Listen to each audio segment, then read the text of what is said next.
अरे एवढ्या वेळेपासून काय लिहितोयस? अगं सारे प्रोडक्ट्स जे मी सॅमसंग फॅब ग्रॅब फेस्ट मधून विकत घेईन. एवढी मोठी लिस्ट? जर ऑफर्स इतके सारे आहेत तर लिस्ट पण मोठी असणारच ना. या फेस्टिव्ह सीझन मध्ये मिळवा up to 27.5% cashback. Free Galaxy S23 ultra selected TVs वर स्पेशल बेनिफिट्स 21,000 पर्यंत. फ्री प्रोडक्ट इन्शुरन्स आणि खूप काही. विजिट करा Samsung smart plaza, Ram agency, market yard, Navi Peth, Savedi, Ahmednagar आणि मिळवा amazing fab grab fest offers. अटी लागू.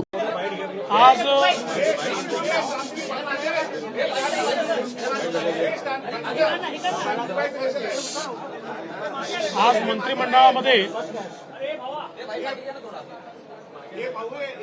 अतिवृष्टीमुळे ज्या शेतकऱ्यांचं नुकसान झालंय त्यांच्याकरता दोन महत्वाचे निर्णय घेण्यात आलेले आहेत. विशेषतः विदर्भाच्या भागामध्ये 2 हेक्टर पेक्षा जास्त लँड होल्डिंग असल्यामुळे मराठवाड्याच्या बऱ्याच भागामध्ये त्यांना कुठलीच मदत त्या ठिकाणी मिळत नव्हती आणि म्हणून 2 हेक्टरचा निकष 3 हेक्टर पर्यंत वाढवण्याचा निर्णय हा मंत्रिमंडळाने घेतलेला आहे. त्यामुळे आता ज्यांचं नुकसान झालंय अशा जवळजवळ सर्व शेतकऱ्यांना यामध्ये फायदा मिळणार आहे.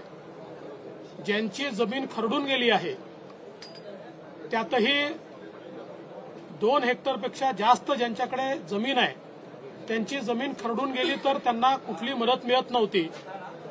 पण आता जमीन लँड होल्डिंग किती मोठं असलं तरीही 2 हेक्टरपर्यंत खरडून गेलेल्या जमिनीचा मोबदला त्यांना देण्यात येईल अशा प्रकारचा निर्णय देखील झालाय. त्यासोबत एखाद्या शेतकऱ्याच्या जमिनीचा काही भाग खरडून गेलाय आणि बाकी ठिकाणी पिकाचं नुकसान झालंय. अशा परिस्थितीमध्ये त्या शेतकऱ्याला एकच मदत मिळत होती, परंतु आता खरडून गेलेल्या जमिनीच्या संदर्भात ती खरडून गेल्याची मदत त्या ठिकाणी त्याला मिळणार आहे आणि उर्वरित भागातली जी काही पिकाचं नुकसान झाल्याची मदत आहे ती मदत देखील त्या ठिकाणी शेतकऱ्यांना मिळणार आहे. त्यामुळे मोठ्या प्रमाणात विदर्भ मराठवाड्यातल्या शेतकऱ्यांना याचा फायदा मिळेल आणि अतिवृष्टीमुळे ज्या भागामध्ये शेतकऱ्यांचं मोठं नुकसान झालंय त्यांना या नियमात शिथिलता दिल्यामुळे फायदा मिळेल.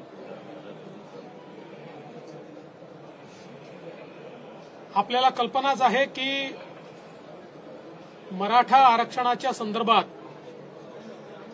जे काही आंदोलन चाललेलं आहे त्या संदर्भात राज्य सरकार सकारात्मकतेने पाऊल उचलत आहे. माननीय मुख्यमंत्री यांनी स्वतः आरक्षणाच्या संदर्भातलं कमिटमेंट हे दिलेलं आहे आणि त्यानुसार राज्य सरकार मराठा समाजाला आरक्षण देण्याच्या संदर्भात पूर्णपणे कमिटेड आहे. या संदर्भात आजच्या मंत्रिमंडळातले निर्णय देखील आपल्यासमोर आत्ताच संबंधित सगळ्या मंत्र्यांनी सांगितलेले आहेत, त्यामुळे मी पुन्हा ते सांगणार नाही.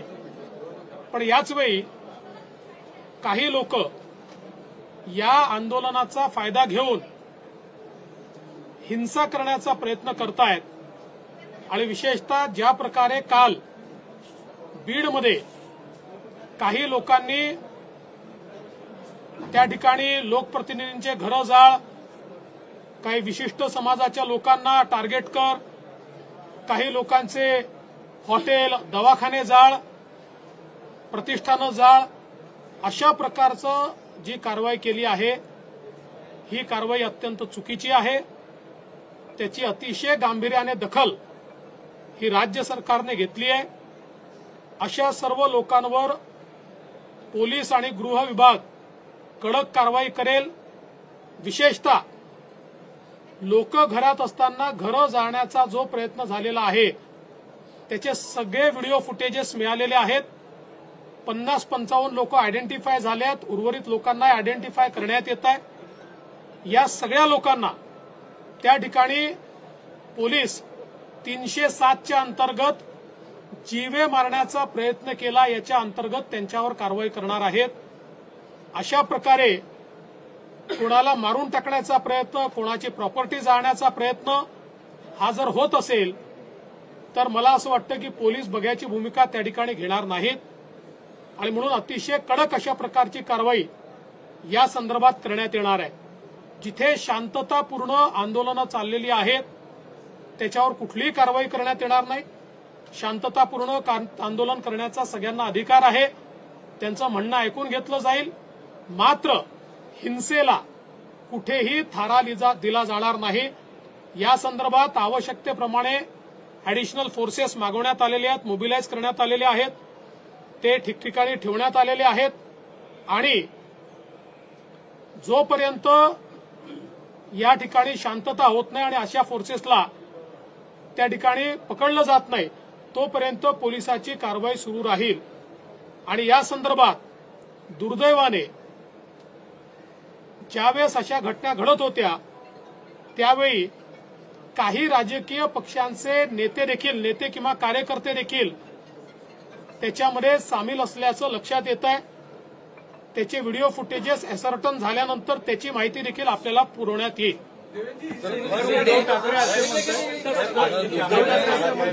देखिए, कल जिस प्रकार की घटना बीड़ में हुई है इसका समर्थन नहीं किया जा सकता. मराठा आरक्षण के संदर्भ में राज्य की सरकार पूर्ण रूप से सकारात्मक है. कुछ निर्णय आज भी मंत्रिमंडल ने लिए हैं.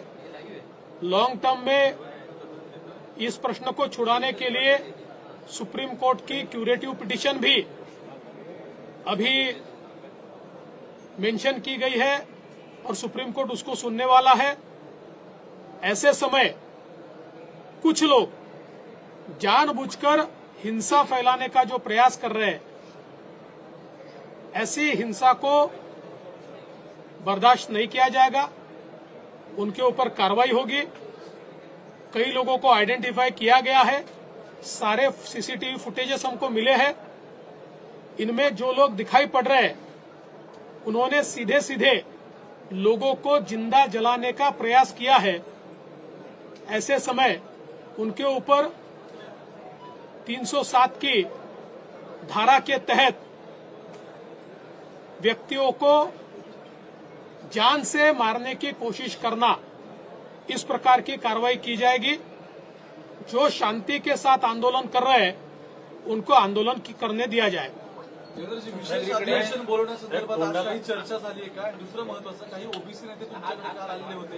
त्यांची अपेक्षा होती की सिक्युरिटी प्रोव्हाइड करण्यात यावी. काल तुम्ही त्याचा पण आढावा घेतला. असं आहे की ज्या ठिकाणी ओबीसी नेत्यांना धमक्या आलेल्या आहेत किंवा इनसिक्युरिटी वाटते आहे अशा ठिकाणी पोलिसांना सांगितलेलं आहे की या धमक्या गांभीर्याने घेतल्या पाहिजेत आणि त्याच्यावर योग्य ती कारवाई केली पाहिजे. काही लोक फेसबुकच्या माध्यमातून किंवा सोशल मीडियाच्या माध्यमातून धमकी देतात. त्या धमकीलाही गंभीरतेने घेऊन त्यांच्यावरही कारवाई करण्याचे आदेश हे देण्यात आलेले आहेत.